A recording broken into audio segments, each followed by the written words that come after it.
What's up, you guys, and welcome back once again to the channel. For those of you guys who are returning, for those of you guys who are new to the channel, what is up, what is up? My name is Christian and I go by ValeeMeetz. So the point of today's video, I'm gonna give you guys something that quite a few of you guys have actually been asking for, and it's actually something very simple in the car community, or for those of us who work on cars, it's something very simple, but there are a lot of people out in this world who don't know how to do this properly. And so today's video will consist of me teaching you guys how to do an oil change. So if you guys don't know how to do an oil change, let me show you guys the first two things that you guys will definitely need in order to go ahead and get this done.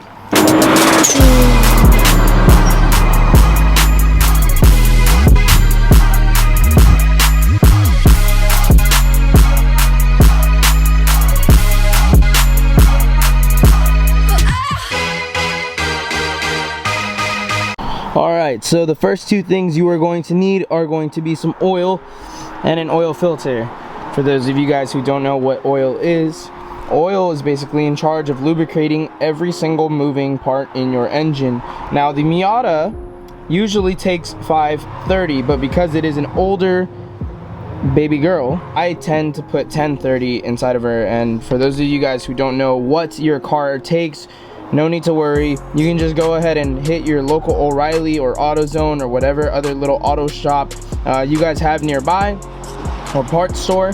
You guys can go ahead and just give them the information on your car, and they will be able to go ahead and match you up with what's the best oil for your vehicle. The oil filter is something that is obviously in charge of filtering your oil. So just to make sure that everything that goes back into your engine is okay, gets rid of all the little debris that kind of happens with wear and tear inside of your engine. And so for those of you guys who are curious as to what oil filter to go with, there are different oil filters.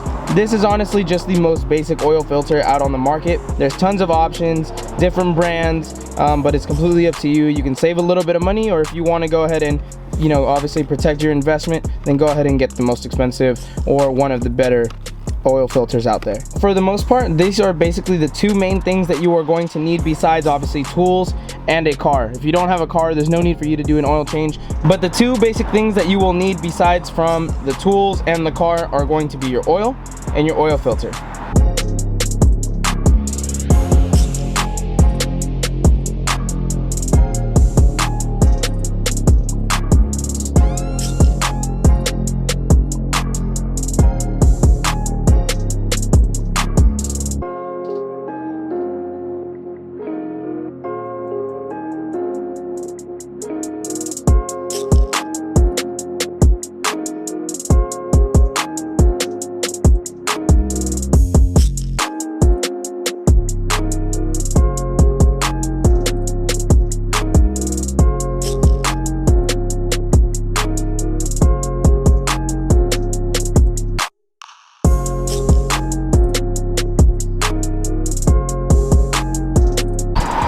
Alright, so now that the car is all jacked up on some jack stands,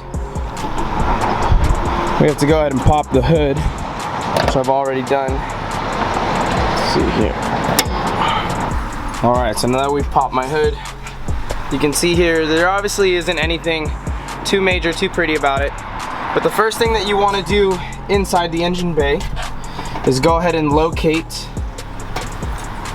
the oil filler cap. So on the Miata, we're very fortunate and it's right on top. So all I have to do is crack this guy loose. And what I like to do is, so that this doesn't make a mess, because obviously this is gonna have, you know, some oil on it, is I just leave it cracked open on top, leave it on top, leave it alone. Everything else is gonna be done under the car. All right, so we're now chilling under bay. And it's honestly very simple. The only thing is, obviously you gotta really locate where and what is the actual oil drain bolt. So for the Miatas, it's gonna be right under where the engine sits, connecting to the transmission. So for those of you guys who don't know where that is, it's actually right here, right above my head. Let me just try to focus. So there it is. This right here, all we have to do is crack that loose. I believe this one is either a 17 or a 14, but we basically crack this guy loose, and as we begin to loosen it, it will go ahead and start to drip out oil. So it can be a messy process for those of you guys who haven't done it yet, but if you've done it after your first time, you usually get pretty good at doing it. So I'm gonna go ahead and loosen that bolt right now so we can go ahead and drain the oil, because my oil is definitely due for an oil change. So let's get that started. You have a bucket here that I bought from O'Reilly as well that takes care of all my oil problems, so that way I don't make a mess in my driveway. It catches all the oil and keeps it inside collected. Another thing you want to have on hand are some rags. So I have the last bit of roll of rags right here, just in case you do end up making a mess. You also want to clean up everything once it's all taken apart. So another thing is you also want to do everything by hand. You never want to use any type of like air gun or any type of electrical gun on it either. Whew. Alright, so that one's cracked loose already. As you can see, it's pretty loud. It's cracked loose. Make sure can is in the right position. I did bring my car up a little too high for this. I'm actually a little worried about making a mess, but we're gonna do this as slow as possible. Okay, there we go. So it's starting to flow out a lot quicker now. I'm not sure if you guys can catch it on camera. There we go. So like I said, once you're a little more experienced with it, you'll figure it out and be able to do it a lot easier. Did make a little bit of a mess, but nothing too major. You guys can't catch it on camera, but it's very, very dark. And usually when you put on new oil, or I'll show you guys what the color is supposed to be, but this is extremely dark. Okay, so you can actually see it here now. There's like a film. Very, very dark oil. So I did wait a little too long to go ahead and do my oil change, because when you put in new oil, it's usually like an amber color. So that's another indication when you check your oil. If it's very, very dark, then it's most likely time to go ahead and change it. Alright, so just a bit of a disclaimer. You will never be able to fully get 100% of the old oil out of there. So as long as it's dripping very slowly, or even if it like completely stops, you can go ahead and start putting on the bolt again. That way you can just get everything all situated nice and tight. You don't have to over tighten the bolt on the oil drain pan. Just make sure that it is nice and snug on there. I usually just go hand tight and then about maybe one more, like, just tightness on there, because obviously it does have to come off again, and the heat will always actually make it tight, so you don't have to worry about over tightening it or torquing it to a certain spec. You just want to make sure that it's on there pretty well, and just give it like a little bit of a quarter turn once you've hand tightened it already. Okay, so now that the bolt is back on, what you also have to do, typically on most cars you're gonna have to get under it in order to go ahead and remove the oil filter. On some cars you don't, like modern Subarus actually have the oil filter on top. Unfortunately on this older Miata, we do have to access it either from the bottom. I believe I can actually reach it from the top. It's very key that you obviously locate it before you start working on the car, because like I said, some vehicles are a lot more difficult to work on than others, and if it's your first time working on a very difficult vehicle, well, you just want to go ahead and be prepared for that. But for the most part, it is just threaded on there. It's a filter that you can go ahead and remove with your hand. Some of them will be on there harder than others depending on how the person before you put it on or installed it. Mine is one of the older oil filters, so you can remove it by hand, you replace it with a new one, and you're good to go. Some modern filters are usually like a casing, so you have to have like a special tool. So like I said, it just goes back to go ahead and making sure and checking and doing a little bit of research before you actually go ahead and start doing your own oil change. Just make sure you have everything that's necessary. If you have one of the older ones, you can do it by hand, very easy. But if you have a newer one, just make sure you have all the proper tools and everything to go ahead and get it done. Okay, so coming back up to the top of the Miata engine bay, like I was telling you guys, the oil filter on the Miata is going to be right there. So the only part that's focused right now is back there. that is where the oil filter is going to be. So that is what we need to go ahead and get.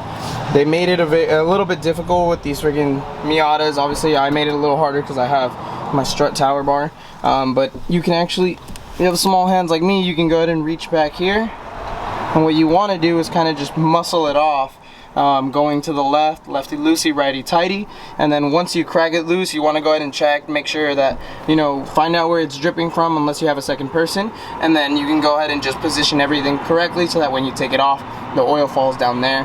This one's a little tricky, like I said, because this one's to the side, so this one is pointing that way. So the Miatas can be very messy. So I do have a blue rag down there just to go ahead and help me catch some of the oil that will be falling. But for the most part, like I said, I've done this before, so it's not too difficult, and I actually understand how it works. But for those of you guys who are brand new or you know, learning how to do this, once again, just make sure you do your research, find out how the oil filter is positioned so that you can make a minimal mess.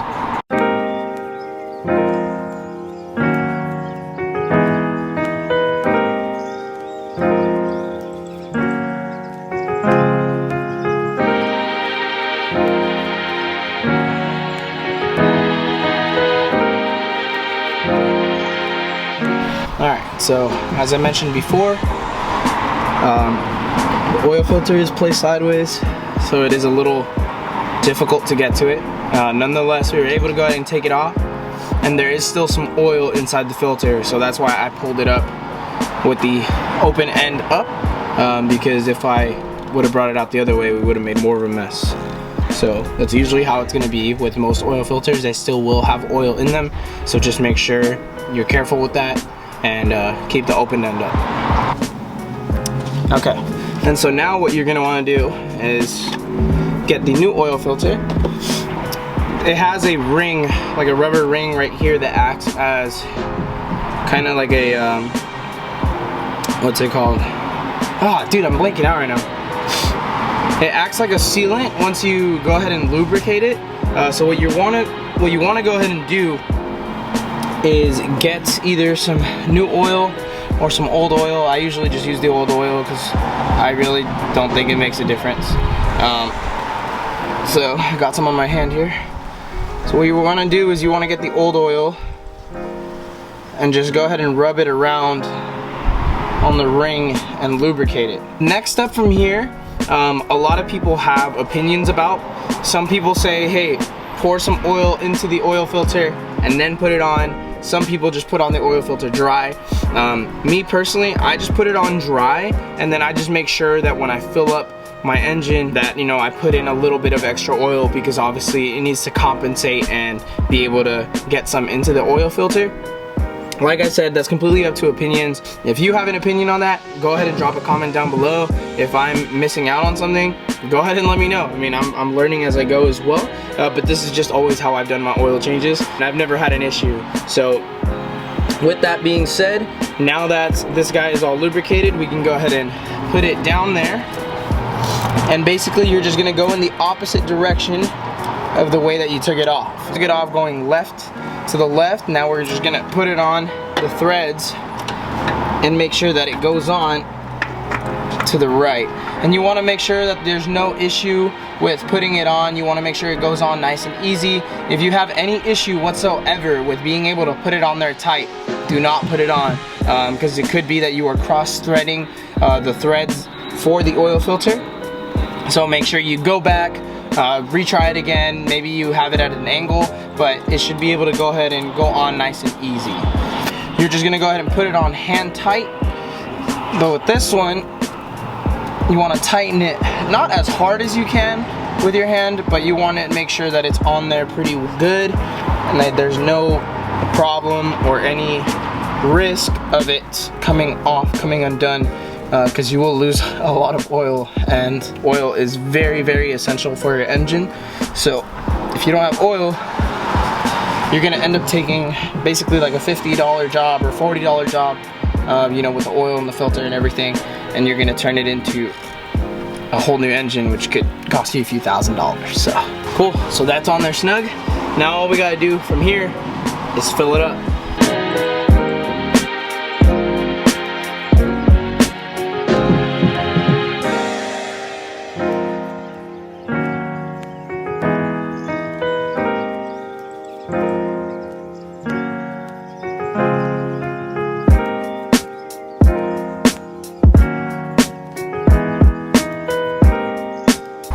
so now in the engine bay of the car, once again, you guys can see obviously the oil cap is still taken off, so we will now fully remove that guy so that it is not in our way. This will make your guys' life 100 times easier. For those of you guys who don't know what this is called a funnel, and this basically just collects everything, makes a bigger entry, and makes everything easier. So this guy will go right there, so that way you can pour your oil into the top and direct it into the engine without having to worry about spilling anything. So this will make it 100 times easier. So then what you guys want to do is just go ahead and crack open your oil, hold on to your funnel, and just start pouring the oil. And like I told you guys before, you guys can actually see that the color of the oil is amber. It is not dark like the old oil was. So it was definitely time for an oil change. The older that the oil gets and the more used that it is, the darker it's going to get. And at some point the oil is just no longer working properly. It just won't work. So you want to make sure that you do everything properly. A real good mechanic tip. Whenever you guys remove a funnel, have a piece of paper right here so you guys can put it right over and you guys don't make a mess, and you guys can clean the funnel right away so that you guys can just go ahead and store it. Good mechanic once told me that. So now we go ahead and put this cap back on. You want to remove the dipstick, go ahead and clean it, wipe it clean, put it back in, wait about 1, 2, 3, 4 seconds, pull it out. Cool, oil level looks cool, but we have to go ahead and run it until the car gets to operating temperature for us to really find out if there is enough oil inside the engine. So without further ado, let's go ahead and fire up the engine real quick and let it warm up, and then we'll check it once again in just a few minutes.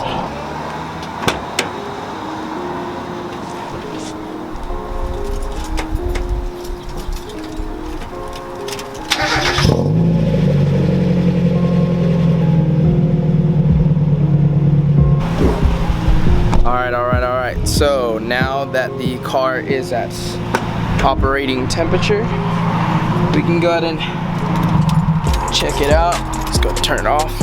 I have already previously wiped the dipstick, so I don't have to do that again. And it looks like we are good to go. So, we're all set there. Nothing else to worry about. It is all finished up. So, if you guys enjoyed this video, please go ahead and leave a like and drop a comment down below. Subscribe to the channel if you haven't already. Like I said, this video was pretty simple. It was just me teaching you guys how to go ahead and do an oil change for those of you guys who do not know how to do one. In this case, it happened to be on my Miata. It might be a little bit different if you're doing it on a different car. But if you have any questions about any of that, go ahead and hit me up on social media. I'll do my best to go ahead and help you out, but most of the information for your vehicle is usually going to be online, or at a dealership. You can always just go there and ask for a little bit of information. But nonetheless, that is going to conclude this video. Thank you guys once again for watching. Remember to go ahead and stay up, stay tuned, and peace out guys. Till next time.